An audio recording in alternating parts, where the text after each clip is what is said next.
Hello everyone, welcome to the study concept. Madhya Pradesh की history के part में ये मैं वीडियो लाया हूँ जिसका कि ये सेकंड पार्ट है। पहला पार्ट मैं मध्य प्रदेश की हिस्ट्री पर बना चुका हूँ जिसमें कि मैंने मध्य प्रदेश की हिस्ट्री का मैक्सिमम पार्ट कवर किया था। प्री हिस्टोरिकन पीरियड से लेकर इसको मैं मिडिवल हिस्ट्री तक लेके गया था पहले पार्ट में, जिसमें कि मैंने प्री हिस्टोरिकन पीरियड, स्टोन एरा और कॉपर एरा और साथ ही साथ में जो स्टार्टिंग के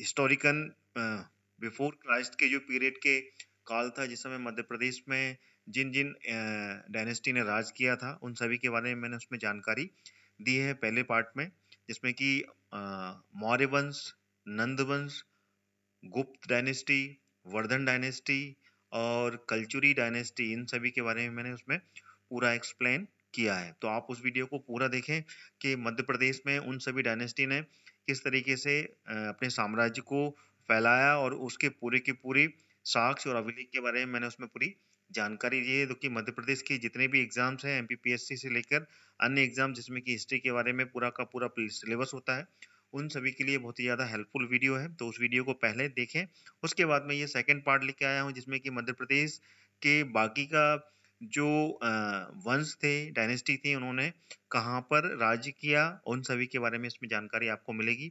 वीडियो तो को अंत तक देखें और अगर वीडियो पसंद आया तो आप इसको लाइक और शेयर जरूर करें और मेरे स्टडीज कॉन्सेप्ट चैनल को आप सब्सक्राइब जरूर कर लें अगर आप लगातार मेरे चैनल के साथ में जुड़े हुए हैं।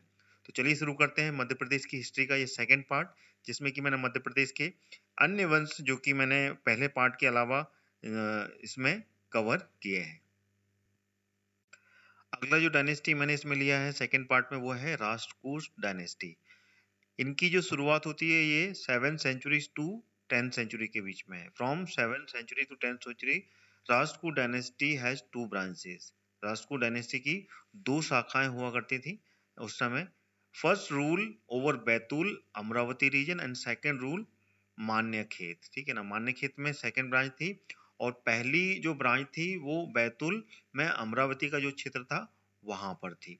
दंती दुर्ग attack Ujjain and defeat Gurjara king. जो गुर्जर के किंग थे उसको उसने हराया था, किसने? दंते दुर्ग ने, जो कि उज्जैन में उस समय राज करते थे। उसके बाद में इसने he made large part of the Madhya Pradesh his empire. उसके बाद में जब गुर्जरा किंग को हराने के बाद में इसने मध्य प्रदेश का मैक्सिमम हिस्सा अपने एम्पायर में शामिल कर लिया था। राष्ट्रकूट डायनेस्टी, राष्ट्रकूट डायनेस्टी इसको अगर देखा जाए तो गुर्जर प्रतिहार, गुर्जर प्रतिहार, गुर्जर, इनको गुर्जरा की यानी कि गुर्जर प्रतिहार, गुर्जर प्रतिहार, और इसको यहाँ पर ले लेते हैं राष्ट्रकूट। थोड़ा सा एक्सप्लेन करना चाहूंगा इसके बारे में मैं, आप थोड़ा सा समझिए इसको। राष्ट्रकूट और पाल, पाल को थोड़ा इस तरीके से, ये इसको अगर हम नॉर्थ ले लेते हैं, ये नॉर्थ का रीजन हो गया, और ये इसको ले लेते हैं साउथ, और ये ईस्ट।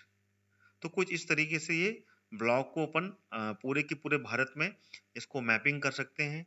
राष्ट्रकूटों का जो साम्राज्य था वो साउथ में था, ठीक है, और गुर्जर प्रतिहार पश्चिम से लेके वेस्ट से लेके नॉर्थ तक पूरा का पूरा जो एम्पायर था वो गुर्जर प्रतिहार का था, और राष्ट्रकूट दक्षिण में थे उस समय, और पाल वंश तो जो थे वो ईस्ट में थे। ईस्ट में यानी कि पश्चिम बंगाल जो इस समय का है वहां पर राज करते थे। तो ये ट्रायंगल सीरीज बनती थी और इन तीनों का हमेशा कहीं ना कहीं पे झड़प हमेशा होती रही है, ठीक है ना। अगर मध्य प्रदेश इधर देखा जाए तो बीच का जो सेंट्रल एरिया था वो मध्य प्रदेश था।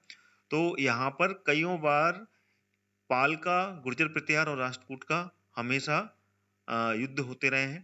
तो ये तीनों वंश एक समय में यानी कि एक ही सेंचुरी में थे, 7th to 10th सेंचुरी के बीच में ये तीनों साम्राज्य, तीनों डायनेस्टी उपस्थित थी, ठीक है ना। वेस्ट टू नॉर्थ में गुर्जर प्रतिहार, ईस्ट में पाल था, पाल वंश था, और साउथ में राष्ट्रकूट। तो राष्ट्रकूट साउथ से मध्य प्रदेश की तरफ में हमेशा ही इन्वॉल्व होता था, और मध्य प्रदेश में उस समय गुर्जर प्रतिहार के राजा थे ये जो दंते दुर्ग, उस पर अटैक किया था, जो उज्जैन, जिस समय उज्जैन में यहाँ पे इनको हराया। उसके बाद में मध्य प्रदेश का लार्ज हिस्सा अपने एम्पायर में राष्ट्रकूट ने शामिल किया था। तो गुर्जर प्रतिहार के समय का है ये। इसको आपको इस तरीके से मेरे ख्याल से क्लियर हो गया होगा। अगली जो डायनेस्टी मध्य प्रदेश में जिसने राज की, मैंने बता दिया आपको, जैसे गुर्जर प्रतिहार का भी वही समय था। देखिए इसमें दिया हुआ ना मीर भोज का समय 836 टू लेके 882, तो ये भी 7th सेंचुरी से लेके 10th सेंचुरी के बीच का समय है। तो राष्ट्रकूट और गुर्जर प्रतिहार एक ही समय का था, तो इनका आपस में हमेशा झड़पें हुई हैं, हमेशा बीच में भूमि के लिए हमेशा युद्ध हुए हैं। तो Gurjar Pratihar of Kannauj, Gurjar Pratihar rules established in Malwa and ruled by Vatsaraj. Vatsaraj जो राजा थे उन्होंने मालवा को में अपना अस्तित्व जमाया और मालवा में अपना राज्य स्थापित किया। ठीक है ना। मीर भोज के बारे में आपको जानकारी मिलती कि मीर भोज ने बुंदेलखंड का जो क्षेत्र था, बुंदेलखंड का कौन सा, मालवा का क्षेत्र कौन सा, अगर देखा जाए तो गुना, अशोकनगर और शिवपुरी, ये वाला जो क्षेत्र था ये मालवा का क्षेत्र में पड़ता था। उसके बाद में नीचे में उज्जैन, उज्जैन के बाद में राजगढ़, आगर मालवा, ये पूरा का पूरा जो क्षेत्र था उस समय मीर भोज के अधिपत्य में था, जो मालवा रीजन में पड़ता है। और मीर भोज का जो शासनकाल था वो 836 से लेके 882 एडी के समय था। ठीक है ना। His objective was restabilize control over Bundelkhand. Bundelkhand का जो क्षेत्र था जैसा मैंने बताया, बुंदेलखंड में अशोकनगर, ऊपर में चले जाए तो शिवपुर, छतरपुर, टीकमगढ़, ये पूरा का पूरा बुंदेलखंड का क्षेत्र हुआ। तो which was captured by Rashtrakuta ruler. ठीक है ना। तो यहाँ पर मीर भोज इस समय शासन करता था। उसके बाद में राष्ट्रकूट ने यहाँ पे इन्वॉल्व किया। मैंने आपको इससे पहले जब राष्ट्रकूट डायनेस्टी के बारे में बताया था, तो राष्ट्रकूट, पाल और गुर्जर प्रतिहार, ये तीनों की उस समय समान काल में, मतलब कि एक ही एरा में ये तीनों का साम्राज्य था।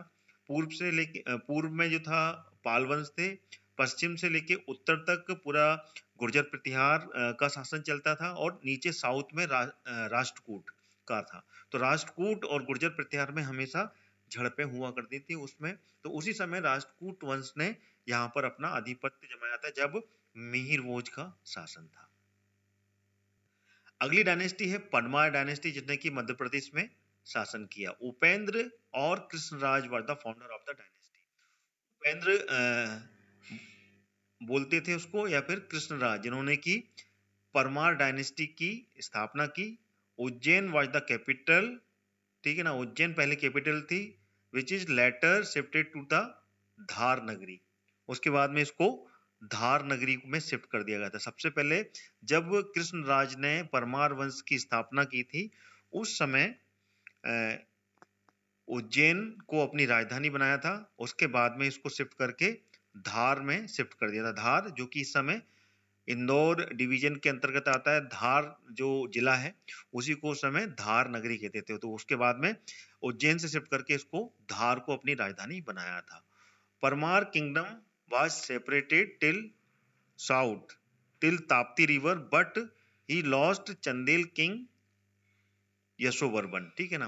परमार किंग क्या ना, साउथ में ताप्ती रिवर से थोड़े से छटे हुए थे, ताप्ती के नीचे तक नहीं थे, और ताप्ती तक ही उनका पूरा का पूरा साम्राज्य फैला हुआ था। But he lost to Chandel king Yashovarman. ठीक है ना। जो परमार साम्राज्य था वो पूरा ताप्ती रिवर कहाँ पर है, ताप्ती रिवर है बैतूल में। ठीक है ना। तो बैतूल तक धार राजधानी बनाई थी परमार साम्राज्य ने। तो धार से लेकर पूरा का पूरा ऊपर उज्जैन, यानी कि मालवा क्षेत्र में देखा जाए तो मालवा क्षेत्र में बैतूल तक इनका साम्राज्य फैला हुआ था। और उसके बाद में but he lost to Chandel king Yashovarman की तरह जब युद्ध हुआ तो उस समय ये काफी कुछ क्षेत्र अपना हार गए। ठीक है ना। चंदेल वंश के जो राजा थे यशोवर्मन के साथ में जब युद्ध हुआ था। परमार डायनेस्टी का जो रूलिंग का टाइम था वो कौन सा था, 9th सेंचुरी से लेके 14th सेंचुरी तक। ठीक है ना। ये जो टाइम था, इस समय परमार डायनेस्टी ने पूरे के पूरे क्षेत्र में भारत में राज्य किया था। और मध्य प्रदेश का जो हिस्सा था वो धार नगरी से चालू किया था। उज्जैन से इन्होंने शुरुआत की थी और उसके बाद में ये धार को अपनी राजधानी बनाया था। और परमार डायनेस्टी के सबसे ज्यादा प्रतापी राजा कौन हुए, राजा भोज। जो राजा भोज थे, राजा भोज सबसे ज्यादा प्रतापी राजा हुए। और इन्होंने ही भोपाल में जो एक बड़ी लेक है उसका निर्माण करवाया भोपाल में। उसके बाद में राजा भोज टेम्पल का भी निर्माण इन्हीं ने करवाया, जो कि भोजपुर में अभी स्थित है। सबसे बड़ा शिवलिंग देखा जाए तो वर्ल्ड का, वो भोजपुर में ही स्थित है। इसके अलावा धार में सरस्वती टेम्पल भी, इसका भी निर्माण राजा भोज ने करवाया।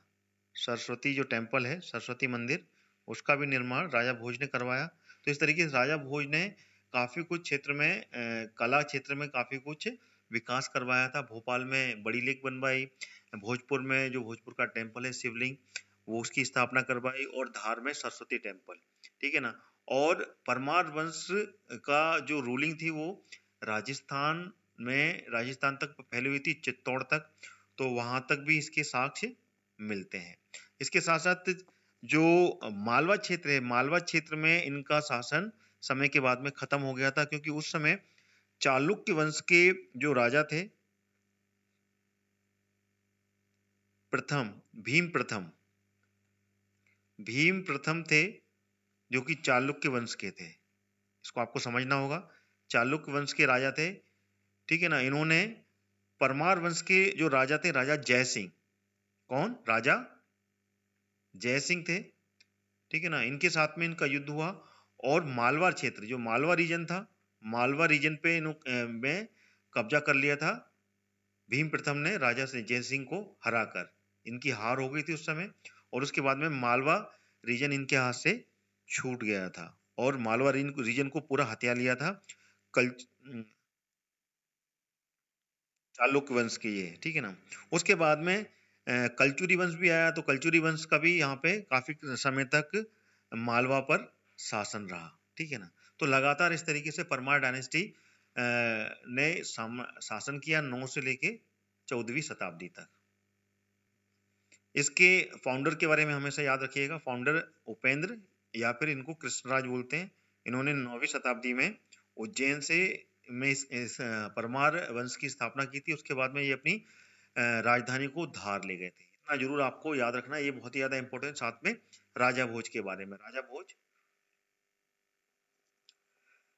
परमार डायनेस्टी के जो फर्स्ट इंडिपेंडेंट, ठीक है ना, स्ट्रॉन्ग जो राजा रहे, वो रहे थे श्री हर्ष सिंह द्वितीय, ठीक है। इसके बाद में जो परमार साम्राज्य था वो कहाँ कहाँ तक फैला हुआ था? मालवा, कोंकण, खानदेश, भीलसा, डोंगरपुर, ठीक है ना, वंशवाड़ा, चित्तौड़। देखिए चित्तौड़ मैंने बताया था अभी आपको, चित्तौड़ तक जो परमार डायनेस्टी था उसके साक्ष्य मिले हैं।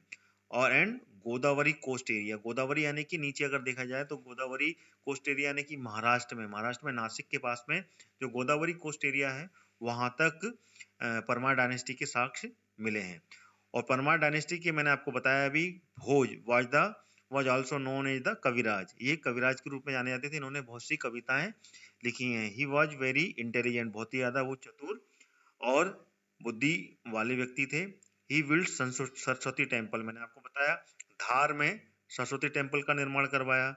और भोजपुर में जो टाउन है वो पूरा का पूरा टाउन उन्होंने बसाया, और वहीं पे राजा भोज ने भोज टेम्पल जिसे बोलते हैं, भोज टेम्पल के नाम से जो मशहूर है, शिवलिंग यहाँ पे स्थापित हुआ है, वर्ल्ड का सबसे बड़ा शिवलिंग है, उसका निर्माण इन्होंने करवाया। And the lake name was the Bhojsen, Bhopal की जो लेक का नाम था पहले भोजसेन था, फिर बाद में इसका नाम भोजपाल रखा, ठीक है ना। और वहां पे इस बड़े तालाब का निर्माण भोपाल में राजा भोज ने ही करवाया था।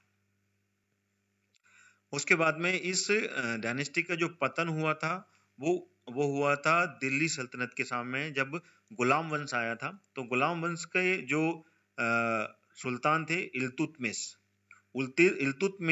वोन ओवर द विदिशा को इन्होंने जीता था कब? 1223 एडी में। और उसके बाद में इल्तुतमिश ने उज्जैन को भी लूटा उस समय।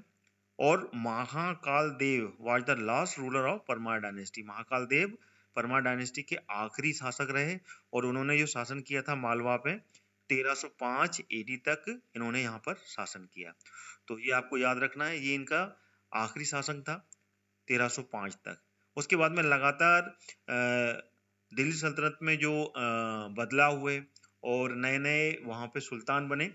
तो दिल्ली सल्तनत के समय में खिलजी भी आया था। तो खिलजी के समय में ये पूरा का पूरा परमार डायनेस्टी खत्म हो गई थी। खिलजी ने भी परमार डायनेस्टी पर अटैक किया था और धार को पूरी तरीके से लूटा था। और उसी समय राजा भोज ने जो भोज टेम्पल बनाया था उसको भी बहुत ही ज्यादा नुकसान, जो इसका सेनापति था खिलजी साम्राज्य का, जो जिसने कि यहाँ पे आक्रमण किया था, उसने काफी नुकसान राजा भोज टेम्पल के आसपास के क्षेत्र को भी पहुंचाया था। और वहां पे जो बांध बना हुआ था, जो कि इस पूरे डैम को, जो बड़े तालाब से कनेक्टिविटी थी पूरी, जो बिग लेक है भोपाल, उस पूरे को नुकसान पहुंच के उस बांध को तोड़वा दिया था।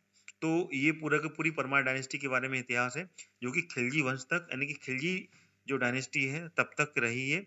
और मैंने पहले बता दिया 9 से लेके 14th सेंचुरी तक परमार डायनेस्टी ने राज्य किया था। आइए अब चलते हैं मध्य प्रदेश हिस्ट्री में चंदेल डायनेस्टी के ऊपर। One of the most popular dynasty in Madhya Pradesh north east area, जिन्होंने कि 9th से लेके 13th सेंचुरी तक मध्य प्रदेश के इस क्षेत्र पर राज्य किया। Chandel was earlier administrator of Parihar rural. जो गुर्जर प्रतिहार थे, गुर्जर प्रतिहार के जो साम्राज्य था, उस समय चंदेल यहाँ पर सामंत थे। सामंत यानी कि इनके जो एडमिनिस्ट्रेशन पार्ट था वहां पे उस चीज को ये संभालते थे। बाद में इन्होंने अपने वंश का विकास किया और अपने वंश की स्थापना की। और इनके जो फाउंडर थे, चंदेल वंश का जो फाउंडर थे, वो कौन थे? Nannuk. Nannuk was the founder of Chandel royal family. He made Khajuraho as his capital. इन्होंने खजुराहो को अपनी राजधानी बनाया था। ये जरूर याद रखना आप, नन्नुक। नन्नुक ने चंदेल वंश की स्थापना की थी 9th सेंचुरी में, ठीक है ना। और 9 से लेके 13th सेंचुरी तक ये लगातार 400 वर्षों तक, ठीक है ना, इन्होंने जेजाक भुक्ति, ठीक है ना, नाम में याद रखना आपने, जेजाक भुक्ति, जेजाक भुक्ति नाम से इन्होंने पूरे साम्राज्य बनाया और वहां पर राज्य किया। जेजाक भुक्ति किसको कहते हैं? छतरपुर। छतरपुर का जो क्षेत्र था, छतरपुर टीकमगढ़, टीकमगढ़ का जो क्षेत्र है, इस पूरे क्षेत्र में इन्होंने अपना राज्य शासन किया और वहीं से पूरी शासन की पूरी सत्ता संभाली। ऊपर में पन्ना सतना तक ये पहुंचे और रेवा तक भी इन्होंने शासन संभाला, और नीचे विंध्य क्षेत्र में दमोह तक भी इन्होंने पूरे शासन को संभाला। तो ये जरूर याद रखना कि ये प्रतिहार वंश के एडमिनिस्ट्रेटर थे, उनके कार्य को संभालते थे, उनका जो बिजनेस था उसको हैंडल करते थे। उसके बाद में इन्होंने अपनी सत्ता को, खुद की डायनेस्टी की शुरुआत की थी, किन्होंने? नन्नुक ने, ठीक है ना। और इन्होंने अपनी खजुराहो को अपनी राजधानी बनाया था। खजुराहो जो कि कहां पर है? छतरपुर में है। The Chandel was originally vassal of the Gurjar Pratihar, ठीक है ना। गुर्जर प्रतिहार के ये अनुयायी थे और उसके बाद में इन्होंने गुर्जर प्रतिहार का ही पूरा शासन संभाला था, जैसे कि मैंने बताया इसको, ठीक है ना। नन्नुक 831 to 845 CE, ठीक है ना, करेंट एरा में the founder of this dynasty, ठीक है ना, नन्नुक ही इसके फाउंडर थे। Was ruler of the small kingdom, ठीक है ना, छोटे किंगडम की इन्होंने शुरुआत की। और उसके बाद में इन्होंने अराउंड खजुराहो, कहां पर? खजुराहो में इन्होंने अपने साम्राज्य को स्थापित किया। According to the Chandel inscription, यानी कि चंदेल के जो अभिलेख हैं, अभिलेख से इस बारे में जानकारी मिलती है। Nannuk successor Bagpati, Bagpati defeated several time, Bagpati वहां का राजा था।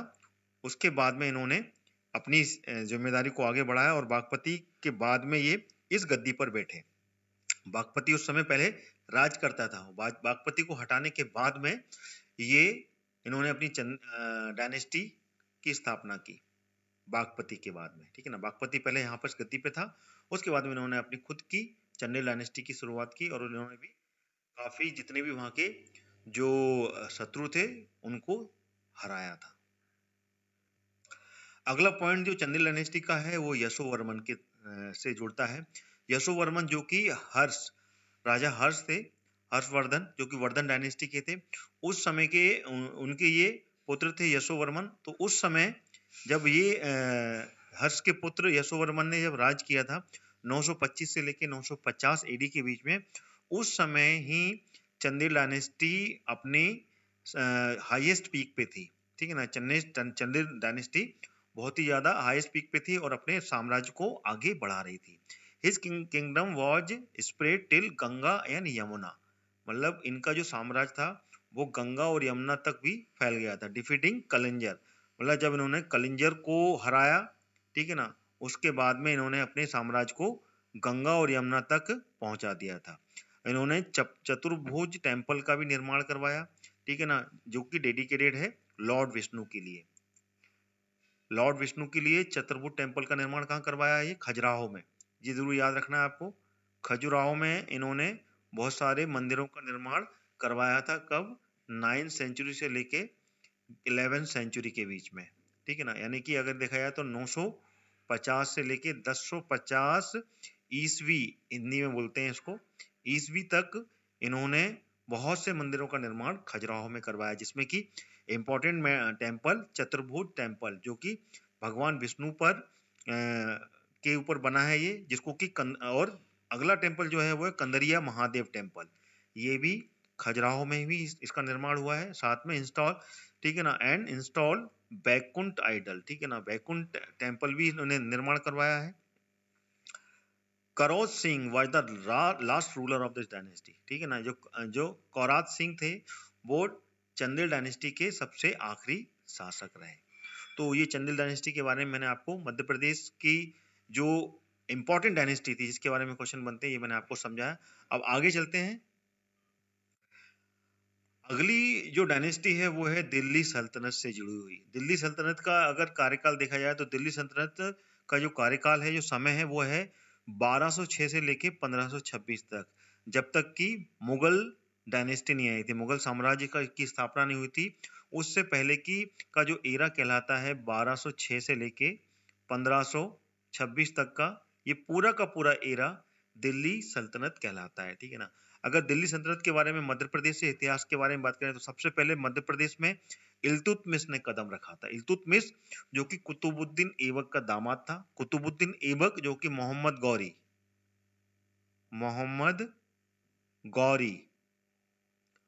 गौरी का क्या था? ये स्लेव था। स्लेव मतलब गुलाम। मोहम्मद गौरी का ये गुलाम था और ये कहाँ से आया था? अफगान से। अफगान से इसने मोहम्मद गौरी के बारे में थोड़ा सा बताऊंगा मैं इसमें। मोहम्मद गौरी ने 17 बार भारत में कदम रखने की कोशिश की, लेकिन ये लगातार हारता गया। 16वीं बार इसका सामना हुआ था पृथ्वीराज चौहान से, जो कि राजपूत वंश के थे। इससे सामना हुआ और उसके बाद में ये 16वीं बार पृथ्वीराज चौहान से तराइन में, कहां पर? तराइन का युद्ध बोलते हैं इसे। तराइन में इसका सामना हुआ और यहाँ पे इसकी हार हुई। पृथ्वीराज चौहान हार गया था। लेकिन उसके बाद में 17वीं बार में दोबारा ये आया। 16वीं बार में कब आया था ये आया था 1191 में। 1191 में पहला तराइन का युद्ध हुआ था मोहम्मद गौरी का। उस तराइन में यहाँ पे इसकी हार हुई थी। उसके बाद में 17वीं बार में फिर 1192 में ये हारने के बाद में ये बहुत ही ज्यादा बौखला गया था। दोबारा से फिर इसने हमला बोला और फिर पृथ्वीराज चौहान के साथ में दूसरा युद्ध हुआ था तराइन का। ये आपको याद रखना है, दूसरा तराइन का युद्ध हुआ जिसमें कि पृथ्वीराज चौहान को हार का सामना करना पड़ा। और इस समय जो हार का सामना करना पड़ा था, ये भारत की जो छोटी छोटी रियासतें थी, ठीक है ना, उस समय यहाँ पर जो छोटी रियासत थी, कौन सी? जिसमें कि जयचंद राज करता था, चंदावर, ठीक है ना, वो छोटी सी रियासत का राजा था। उसने मोहम्मद गौरी का साथ दिया और उस कारण से पृथ्वीराज चौहान हार गया। और जयचंद की ही बेटी थी संयोगिता, ठीक है ना, तो उसके साथ में इनका जो प्रणय था, इस कारण से पृथ्वीराज चौहान संयोगिता के साथ में विवाह किया। लेकिन विवाह का बहुत ज्यादा विरोध जयचंद ने किया था, इसलिए उसकी दुश्मनी निकालने के लिए जयचंद ने गौरी का साथ दिया और पृथ्वीराज चौहान तराइन के दूसरे युद्ध में 1192 में, ये जरूर याद रखना, 1192 में हार गया। उसके बाद में यहाँ पर स्लेव डायनेस्टी का शुरुआत हुई। कब? 1192 में, क्योंकि मोहम्मद गौरी इसका जो गुलाम था कुतुबुद्दीन ऐबक, उसको साथ लेके आया था। ये आपको याद रखना है, कुतुबुद्दीन ऐबक, ये जरूर नाम याद रखिएगा। कुतुबुद्दीन ऐबक को ये साथ लेके आया था और उसके बाद में जब ये वापस गया मोहम्मद गौरी, कब गया था ये गया था 1194 के बाद में 1196 में। 1196 में जब ये पंजाब की तरफ से वापस जा रहा था तो उस समय पंजाब के जो डकैत थे या फिर जो लूट करते थे उनके साथ में इनका सामना हुआ और मोहम्मद गौरी की, कहते हैं कि उस समय मोहम्मद गौरी की मृत्यु हो गई थी। देन उसके बाद में कुतुबुद्दीन ऐबक ने को यहाँ पे छोड़ के गया था, तो कुतुबुद्दीन ऐबक ने दिल्ली सल्तनत की यहाँ पर शुरुआत की। तो कुतुबुद्दीन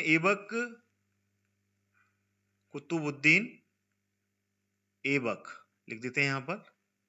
ऐबक का दामाद था ये इल्तुतमिश। कौन था ये? दामाद।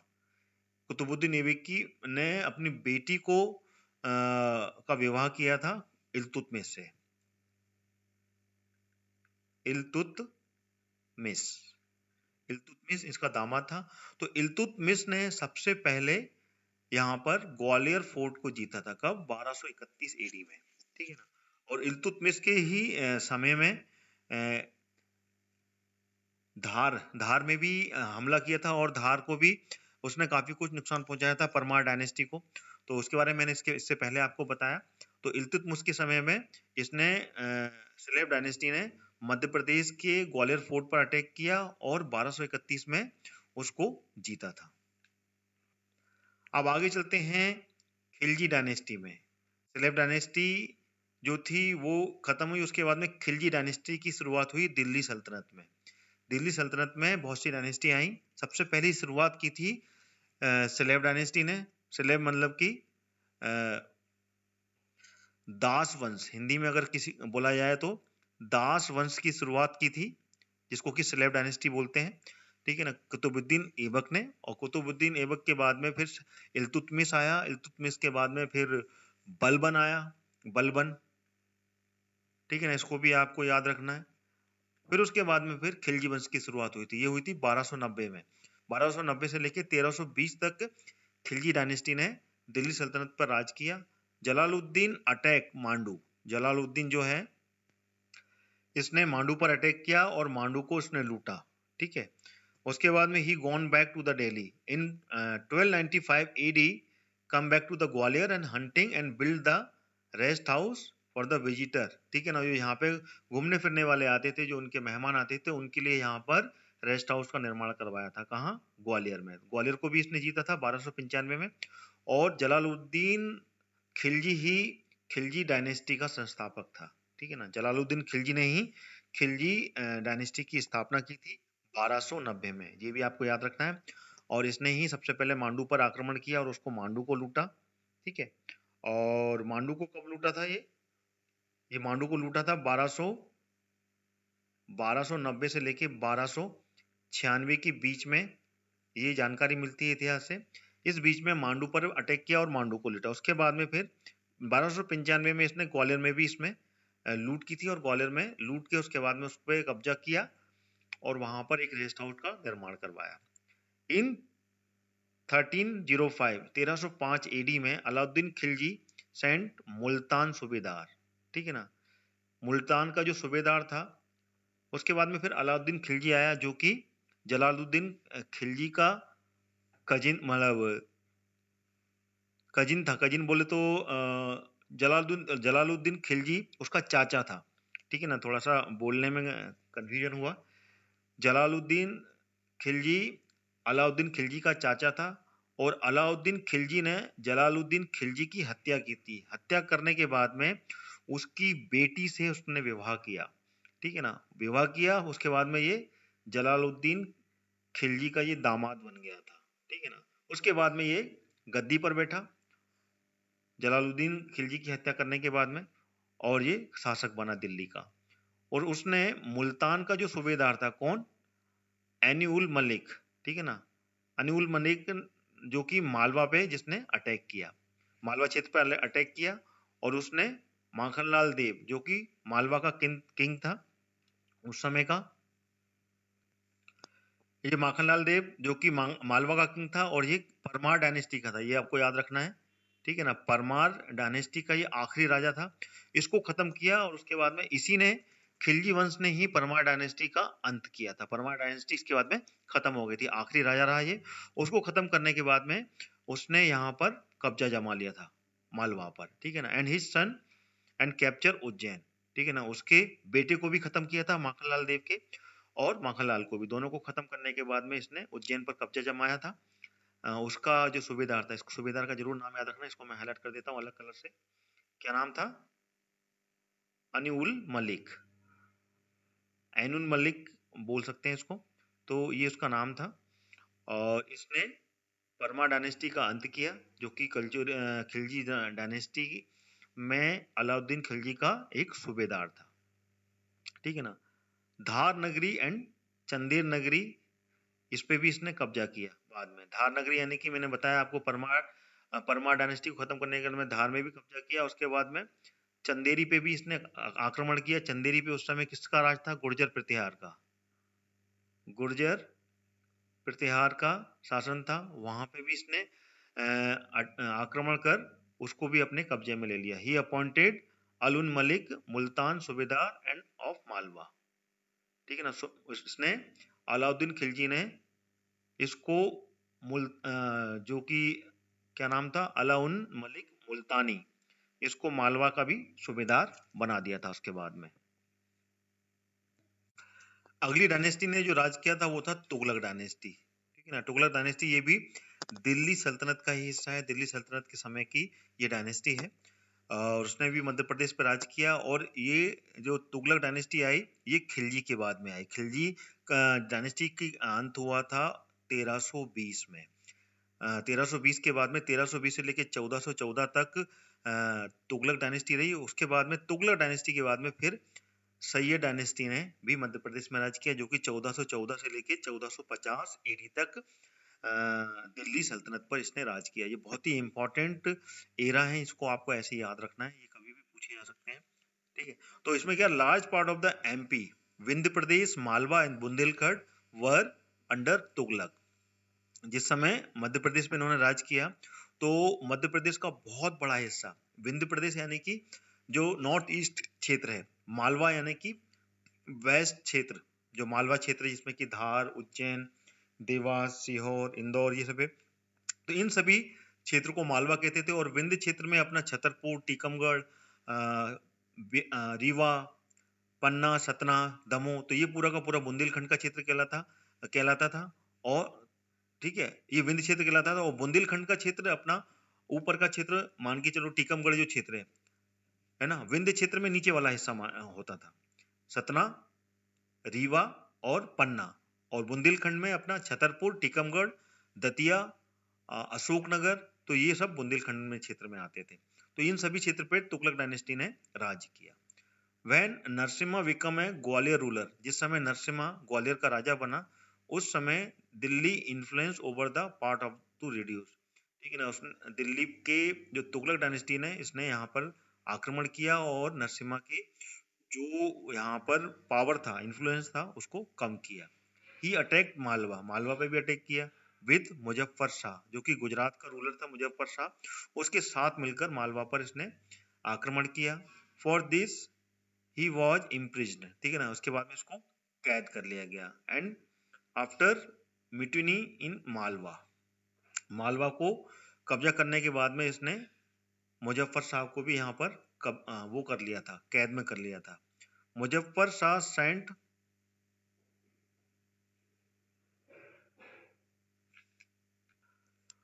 मुजफ्फर शाह ने ही यहाँ पर पूरे मालवा को अपने कब्जे में लिया। उसके बाद में इसने हुसंग शाह को, जो हुसैन शाह है, हुसंग शाह को भेजा था मांडू, ठीक है ना।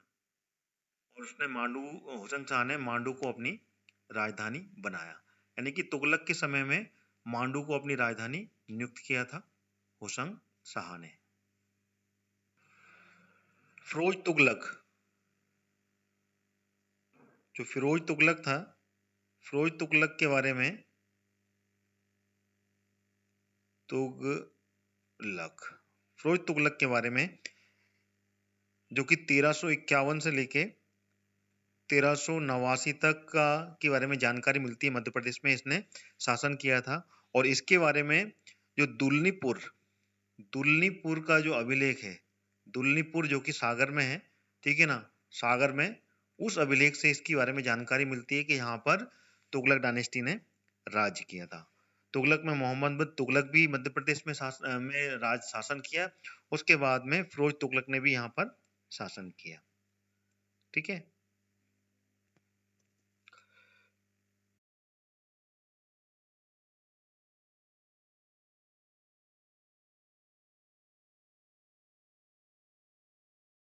अनअकैडमी एजुकेशन ऐप पर आप फ्री लाइव क्लास अटेंड कर सकते हैं, साथ ही साथ आप फ्री लाइव टेस्ट भी दे सकते हैं। उसके लिए क्या करना पड़ेगा आपको? How to start learning at Unacademy. सबसे पहले आपको अनअकैडमी का जो ऐप है वो इंस्टॉल करना पड़ेगा, और उसके बाद में आप अपने फ़ोन नंबर या ईमेल से आप इसमें आप लॉगिन कर सकते हैं, जिसमें कि आपको गोल चूज करना है एमपीपीएससी और व्यापम। उसके बाद में आपको एनरोल करना है free live class to get notification attend to them. ठीक है ना, फ्री लाइव क्लास के लिए आपको इसमें एनरोल करना पड़ेगा, जिससे कि आप जितने भी क्लासेस हैं उनकी नोटिफिकेशन आपको आएंगे। To get an opportunity to interact and learn from top educator of MP। Madhya Pradesh के जितने भी टॉप एजुकेटर हैं अनअकैडमी में, उनके द्वारा आपको यहाँ पर पढ़ने का मौका मिलेगा। और उसमें फ्री लाइव क्लास और डेमो क्लास रहेगी। It is like to be a free demo class. You can interact and learn in live class. You can also clear all the doubts, attempt poll and download the notes. Free live test में आपको मिलेगा, it is like to be free online live test. ठीक है ना, live test मिलेगा जो कि free रहेगा। After every test score card is provided. Score card आपको मिलेगा, जिसमें कि आपको स्कोर पूरा मालूम पड़ेगा कि आपने क्या परफॉर्म किया है। Every test follow by paper analysis in free live class. Paper का पूरा एनालिसिस भी आपको मिलेगा, जो कि फ्री लाइव क्लास पर अवेलेबल रहेगा।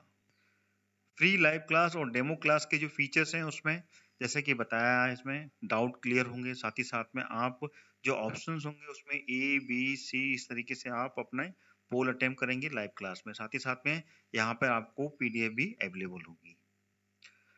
फ्री लाइव टेस्ट के जो फीचर्स हैं उसमें अगला फीचर होगा, every test is followed by score card and review of performance with the solutions. अगला फीचर होगा, every test has paper analysis session by the top educator in the live class. जो live class में जो educator होंगे वो जो भी आपके टेस्ट होंगे उनका एनालिसिस करेंगे और आपको पूरा बताएंगे। और जो अगला फीचर इसमें होगा वो होगा, different examinations mock test are provided like MPPSC, MP police constable, MPSI and Madhya Pradesh जेल प्रहरी। उस सभी के यहाँ पर मॉक टेस्ट भी आपको प्रोवाइड कराए जाएंगे। फ्री क्लास और प्लस क्लास में क्या डिफरेंस है अनअकैडमी में, ये इसमें आपको मिलेगा। जैसे कि फ्री क्लास है, इसमें लिमिटेड सिलेबस कवर रहेगा, लेकिन आप अगर प्लस क्लास को सब्सक्राइब करते हैं तो उसमें कंप्लीट सिलेबस आपको प्रोवाइड किया जाएगा। फ्री में ओकेजनल प्रैक्टिस टेस्ट रहेंगे, यहाँ पे अनलिमिटेड प्रैक्टिस सेट रहेंगे। यहाँ पर ओकेजनल पीडीएफ मिलेंगी आपको और नोट्स मिलेंगे। यहाँ पर अनलिमिटेड पीडीएफ और नोट्स आपको प्रोवाइड कराए जाएंगे, जिसमें कि प्लस सब्सक्रिप्शन होगा। साथ ही साथ में unlimited doubts, limited doubts solutions मिलेंगे फ्री क्लास में, लेकिन प्लस क्लास फीचर्स में आपको all doubt solve by the top educators. जो भी डाउट्स होंगे वो टॉप एजुकेटर्स जो अनअकैडमी में होंगे वो आपको प्रोवाइड कराएंगे। अगला फीचर है अनअकैडमी का करंट अफेयर्स की मैगजीन। ये मैगजीन आपको मिलेगी वर्चस्व के नाम पर यहाँ पर, जिसमें कि आपको पूरा का पूरा 6 मंथ की जो भी करंट अफेयर्स होंगे वो इसमें चालू हो गया है, और इसमें ये पहला भाग अक्टूबर में लॉन्च हो गया। साथ ही साथ में अनअकैडमी आपको दे रहा है हजारों जो प्रश्न हैं उसका पूरा एक बैंक प्रोवाइड कराएगा, जिसमें कि आपको जितने भी आप तैयारी कर रहे हैं जो भी एग्जाम्स की, उनकी तैयारी आपको इन क्वेश्चन से आसानी से होगी। ये प्रैक्टिस क्वेश्चन पेपर का पूरा सेक्शन होगा। बैचेस और कोर्सेज अक्टूबर से चालू हो चुके हैं। ठीक है, अभी का नवंबर चल रहा है तो ये बैचेस पहले से चालू हो चुके हैं। 2 अक्टूबर, 7 अक्टूबर, 10 अक्टूबर, 14 अक्टूबर, 16 अक्टूबर, इस तरीके से एमपीएसआई, ठीक है ना, एमपीपीएससी के भी सारे बैचेस चालू हो चुके हैं। और एमपी पुलिस कांस्टेबल जो कि अभी आ गया है उसका नोटिफिकेशन, उसके लिए भी यहाँ पर 29 अक्टूबर से ये बैच चालू हो चुका है। और एमपीपीएससी का लेटेस्ट बैच 30 अक्टूबर से चालू हो चुका है।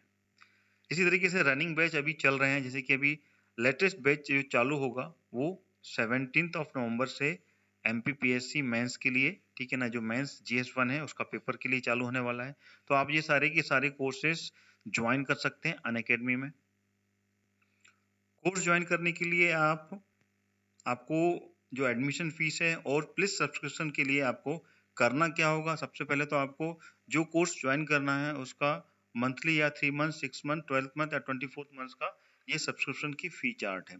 और इसके लिए आपको यहाँ पर एडमिशन के लिए एक कोड उपलब्ध होगा डिस्क्रिप्शन बॉक्स में, वहां से आप उस कोड को आप डालेंगे, then you will get 10% off the admission fees.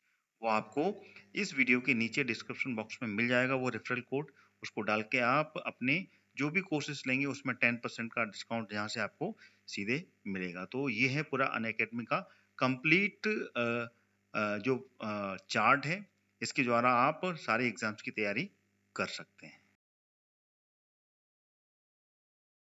Tughlaq वंश के जो संस्थापक थे कौन थे? गयासुद्दीन तुगलक, ठीक है। उन्होंने ही यहाँ पर जो दमोह है, मध्य प्रदेश का जो दमोह क्षेत्र है, वहां पर एक किले का भी निर्माण करवाया था, एक महल का निर्माण करवाया था दमोह में। और इनका जो शासन था ये 1320 से लेके 1325 तक था, गयासुद्दीन तुगलक का, जिसने कि तुगलक डायनेस्टी की स्थापना की थी और उसने दमोह में एक महल का भी निर्माण करवाया था। तो ये पूरी की पूरी तुगलक डायनेस्टी के बारे में जानकारी हुई। और सैयद डायनेस्टी के बारे में इसमें थोड़े बहुत ही साक्ष्य मिलते हैं, क्योंकि ज्यादा समय तक सैयद डायनेस्टी ने राज नहीं किया। इसमें सबसे ज्यादा अगर किसी भी डायनेस्टी ने राज किया पूरी की पूरी दिल्ली सल्तनत में तो वो थी तुगलक डायनेस्टी, 1320 से लेके 1414 तक, यानी कि टोटल 94 ईयर 95 ईयर तक दिल्ली सल्तनत में राज किया था तुगलक डायनेस्टी ने। उसके बाद में सैयद वंश, सबसे कम अगर किसी ने राज किया है तो सैयद वंश ने राज किया। इसके बाद में फिर आई सैयद वंश के बाद में लोधी डायनेस्टी। लोधी डायनेस्टी जिसकी की संस्थापक थे बहलोल लोधी, जिन्होंने की 1451 में इसकी स्थापना की थी, लोधी डायनेस्टी की दिल्ली सल्तनत में, ठीक है ना। और उसने मध्य प्रदेश में ग्वालियर को सबसे पहले अपना अधिकार जमाया, ग्वालियर को जीता, और ग्वालियर में मानसिंह, ठीक है ना, मानसिंह को हराया था। और मानसिंह जब हार गया था तो उसने 30 लाख टका बहलोल लोधी को दिए थे। देन उसके बाद में बहलोल लोधी यहीं पर बीमार पड़ गया था और वापस लौटते समय, ठीक है ना, ग्वालियर से जब वापस लौट रहा था तो जमील के पास में इसकी मौत हो गई थी। कब? 1489 AD में ये मारा गया था, इसकी मौत हो गई थी। उसके बाद में इसका बेटा इब्राहिम लोधी ने शासन किया। इब्राहिम लोधी गद्दी पर बैठा और उसने ग्वालियर के जो राजा थे विक्रमजीत, उस पर शासन किया। उसके बाद में इसने बहुत कोशिश की लेकिन ये मालवा को नहीं जीत सका था। However, he was not able to win Malwa. Malwa पर ये अपनी गद्दी नहीं बना सका, ये हत्या नहीं पाया था।